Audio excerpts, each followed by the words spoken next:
Ito hong very surprising po na hindi ho pagsipot mga kabida ng karamihan ho ng mga miyembro po ng Alyansa para sa Bagong Pilipinas diyan po sa Cebu Rally kahapon po Kung maalala po ninyo, nagkaroon po ng rally ito hong One Cebu ang political party po mga kabida ni suspended Cebu Governor Buen Garcia Ang pumunta lang po doon at nagpakita po mga kabida ay ito hong si dating DILG Secretary Benhur Abalos out of 10 Alyansa bets.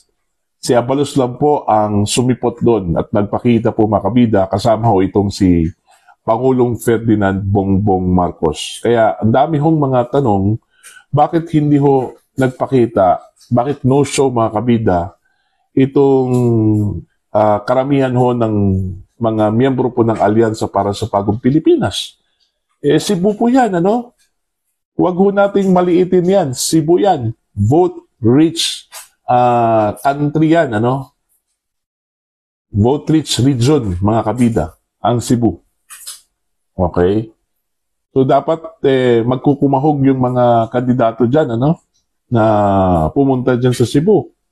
Kasi napakalaking voting population ng Cebu, Mantakin nyo, nasa 2.3 something million, Yung voting population po dyan. At alam naman po ng mga taga-alyansa, mga kabida, na ang Cebu ay maliwanag po na Duterte country po yan. Okay? Dapat mas magpursigi ho sila, na liligawan yung mga tao dyan sa Cebu. Okay? So, yun yung mga tanong. Bakit wala po? Bakit si Abalos lang po nandun, At mantakin nyo kasama ang Pangulo, Okay? Supposedly, andyan po sila lahat, Kasi andyan po ang Pangulo, Okay?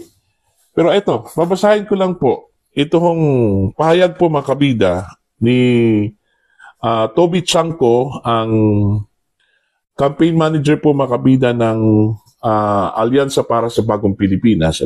Ito ho yung kanyang sagot doon sa mga tanong kung bakit po hindi ho nagpakita ito hong mga miyembro po ng Alyansa para sa Bagong Pilipinas sa Cebu Rally kahapon po, mga kabida. Ito po. Senatorial candidate Benhur Abalos was the lone Alyansa bet who made it to the One Cebu Rally in Dumahog, Cebu, headlined by Marcos. Alyansa para sa Bagong Pilipinas campaign manager Toby Chanco cited scheduling conflicts for the absence of the majority of the 11-man slate. Actually, 10 lang ito, Kasi nawala na po itong si Camille Villar po mga kabida, Okay. Received the invitation for all 11 noontime of Saturday, May 3. Most had prior commitments already, Chanco told ABS-CBN. So, conflict of schedule. Okay. Granting. Conflict of schedule, Alright. Cebu po yan. Again, Cebu po yan, mga kabida. Vote-rich region po yan. Okay? At kasama ho ang Pangulo dyan. Dapat, kung meron man silang prior commitments, pwede sanang i-cancel yon.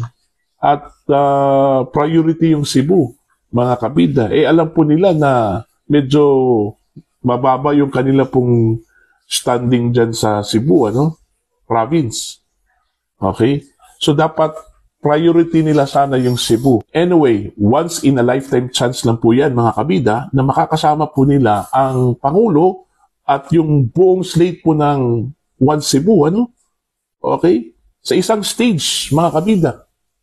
Pero na-miss po nila yung chance, Hindi ho nila binigyan po ng importansya yung chance na maiparating po nila mga kabida yung kanila pong mensahe doon po sa mga Cebuanos.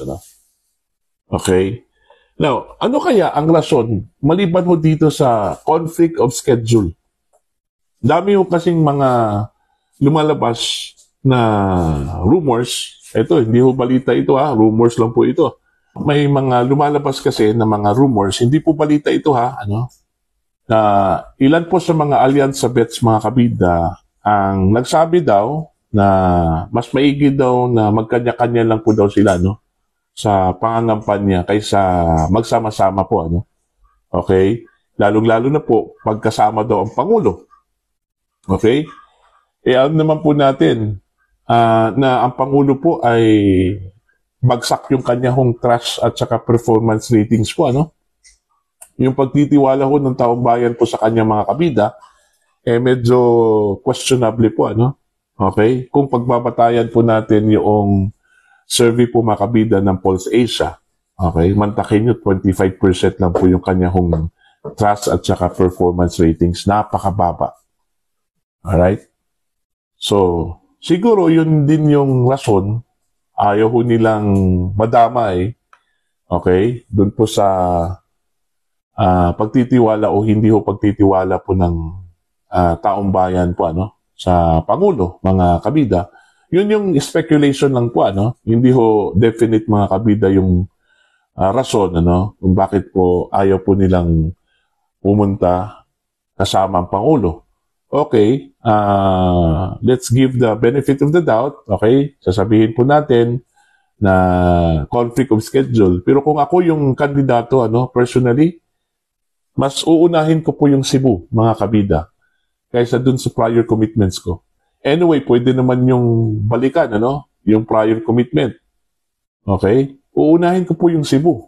Kasi again, ang sinabi ko po kanina, once in a lifetime chance lang po yan, ano? Na una, makasama mo yung Pangulo. Pangalawa, makasama mo yung buong slate po mga kabida ng One Cebu. Ang One Cebu po sa Cebu Province, siya yung, kumbaga, dominant party po mga kabida, no? Diyan po sa Cebu, ano? Ito hong One Cebu. So, mas maganda kung makakasama mo yung whole slate. Kasi pwede ho silang makatulong po mga kabida sa inyo, ano? Para ho sa endorsement at paghikayat po dun sa mga Cebuanos po mga kabida na iboto yung the whole slate po ng Alyansa para sa Bagong Pilipinas, ano? Pero, yun nga, hindi ho sila nagpakita, no? Okay? Yung unang report, chismis na baka inisnab daw. Hindi yun. Hindi inisnab yun. Sabi po ni Toby Chanko, conflict of schedule daw. Ano? Pero yun nga eh. Kung ako yung bet ng alyansa, mas uunahin ko po ang Cebu kaysa dun sa prior commitment ko.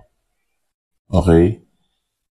Malaki ang Cebu, mga kabida. Kailangan po ng alyansa bet yan. Ano? 2.3 million yung kanila pong registered voters. Mantakin mo, napakalaking voting population, ano? Imimiss mo lang, ano? Okay? So, yun po. Kung pagpapadayan po natin yung chismis na mas mainam na kanya-kanya na lang daw na diskarte yung mga miyembro po ng alyansa, malinaw po, ano? Na ayaw ho nilang magsama-sama, ano? Mas kampante po siguro sila mga kabida na sila lang mismo yung lumalakad, ano, kanya-kanya, ay sa buong slate kasama ang Pangulo. Okay? Ayaw po siguro nilang madamay, no? Doon po sa napakababang trust rating at saka performance ratings po ng Pangulo. By the way, dito ho kay Pangulong Marcos, ano, meron kasing lumabas na balita na yung kanyang presence sa Cebu Rally po mga kabida ay isa hong pagpapakita ho ng kanyang suporta, no, sa suspended governor mga kabida na ito hong si Gwen Garcia, no? Okay? Pero nilinaw po yan ng Malacanang. Okay? Yung pagpunta ho ng Pangulo sa Cebu ay hindi ho daw ibig sabihin na sinuportahan po ng presidente si Governor Gwen Garcia, no? Yung kanyang pananatili sa pwesto despite, mga kabida, sa suspension order. Ito, babasahin ko lang po yung headline po ng ABS-CBN. Ano?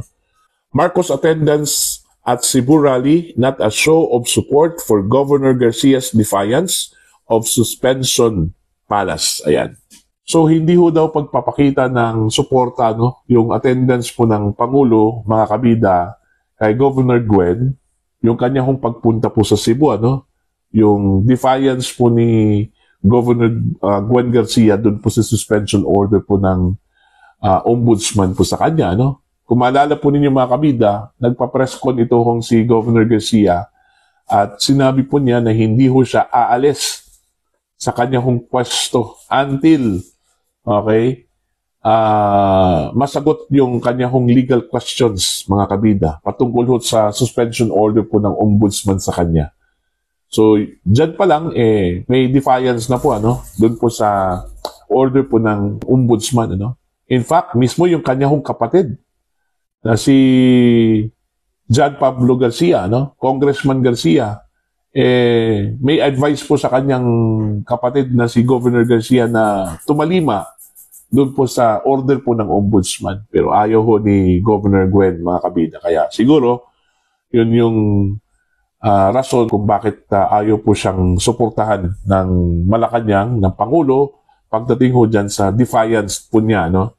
Sa suspension order po, mga kabida, ng ombudsman sa kanya.